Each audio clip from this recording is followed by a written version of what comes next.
Então, pessoal, na nossa aula de português, o tema é explorando as diferentes formas de marcar as vozes. Então, aí, eu queria convidar vocês a fazer uma leitura do texto, né? Esse texto aí, São José e Nossa Senhora, em Congonhas do Campo.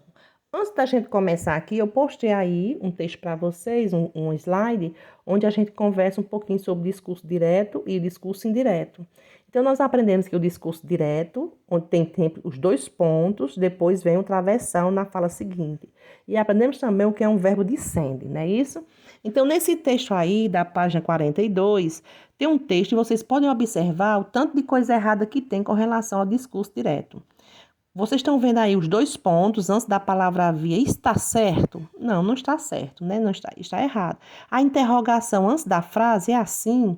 O travessão, não é quando um personagem vai falar? Então, o livro pede quais são os sinais de pontuação que estão no lugar errado. Então, ao você observar o texto, você verá, né, que estão fora do lugar. O travessão, que os dois pontos, né, que é sempre usado em final de frases.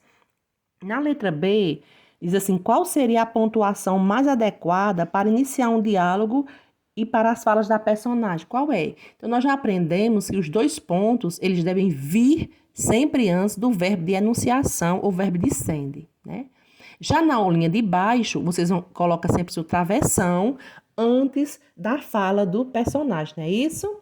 Então, na sequência aí do livro de vocês, tem aí a parte praticando, e tem um conto, Dona Carlotinha, Tom e Gato Joca, foi reproduzido a seguir, mas está fragmentado, embaralhado, ou seja, é só apenas um pedacinho, não é isso?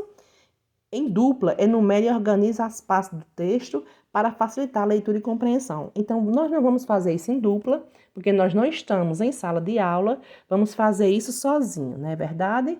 Então, dando continuidade, na página seguinte do livro, nós vemos que...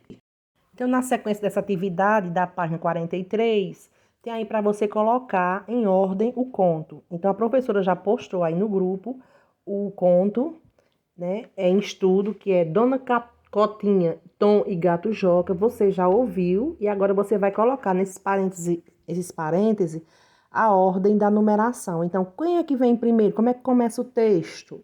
Né? Então, você vai enumerar todos esses parênteses colocando na ordem numérica. Na página 44, na segunda questão, diz assim: agora responde ao que se pede.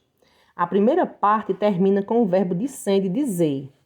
Os verbos dicende podem anunciar a fala do personagem, como neste exemplo. O que virá depois desse verbo? Então, o que é que virá depois? Então, se você observar aí, vai vir a fala de quem?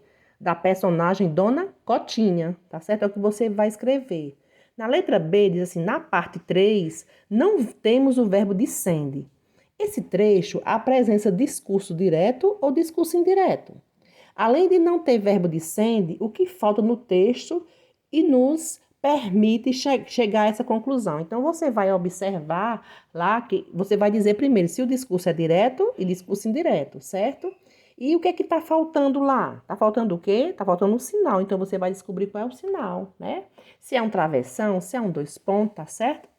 Na letra C, pergunta assim: o verbo dicende só aparece na parte 4. Qual é esse verbo? No final dessa parte, há outro verbo dicende. Qual é? Então, você vai observar e vai responder. Então, você vai observar que está faltando, né, o verbo disse, né? E ele pergunta assim, no final, qual é o outro verbo que seria importante? Seria o verbo perguntou, não é isso? Na letra D, na parte 5, ele pergunta que expressão precisamos procurar para combinar com esse verbo, né? Sua ação, esse verbo dicende. Então, uma fala, né, com travessão no início e uma interrogação no final, você iria complementar. Na letra E, pergunta, observe a parte 4. Se a fala de Dona Cotinha não fosse direta e o narrador contasse sua ação, teria o mesmo sentido? O que é que você acha, né? Então, o bom dia e a forma gentilmente seriam o quê? Retratados, né? Isso é o que você vai colocar aí na letra E. Na letra F, pergunta-se, na parte 6, o diálogo continua. Em todas as falas da parte 5 e 6, temos verbo dicente, antes ou depois da fala. Então, você vai observar se tem verbo dicente antes ou depois da fala, certo? Na letra G, diz assim, no final da parte 6, aparece a forma verbal continuou. Quem vai continuar a fala? Quem é que vai continuar, pessoal? Então, vai ser quem? Dona Cotinha, né? Nós temos a fala de Dona Cotinha. Na letra H, observe a parte 8. Quem são o narrador e os personagens que falam no conto? Então, você vai ver que é o gato Jeca, Dona Cotinha e Tom, não é isso? No I, na parte 9, segue o diálogo de Tom e Dona Cotinha. Qual é o verbo de sende que antecipa a fala de Tom? Então, você vai ver que é o verbo perguntou. E na letra J, diz assim, o final da história, parte 10, volta a ser contado pelo narrador. Como podemos afirmar isso? Porque não há travessão, né, nem o verbo descende. Então, não há fala dos personagens. E aí, eu estou falando 5, 6, são justamente... Você não numerou na página anterior? Então, por isso que a gente se dirige a 5 e 6, são as partes que você enumerou. Dando continuidade na página 45, na letra K, diz assim, a parte 10 apresenta discurso direto ou discurso indireto. Então, você vai ver. Se tem os dois pontos, tem um travessão, é discurso direto. Não tem, é indireto. Na letra L, diz assim, o final do conto é bem poético. Fala dos livros como um ambiente mágico cheio de seres fantásticos. De quem é esse ponto de vista? Quem que tem esse ponto de vista? É Tom ou o gato Joca? Então, o que é que você vai ver? Então, você vai ver que quem está falando, você tem que observar lá no texto que vai ser o gato Joca, não é isso? E na sequência, nós temos aí uma parte retomando para a gente fazer, preencher aí essa tabelinha, né? Onde vou dizer assim, indique pintando, você vai usar lápis de cor. No quadro a seguir, os fragmentos do texto que apresentam discurso direto, discurso indireto e discurso misto. Então, parte do texto, o discurso direto, qual seria? Né? Então, vocês verão isso aí, vão pintar, né? E colocar a resposta, depois a gente faz a correção.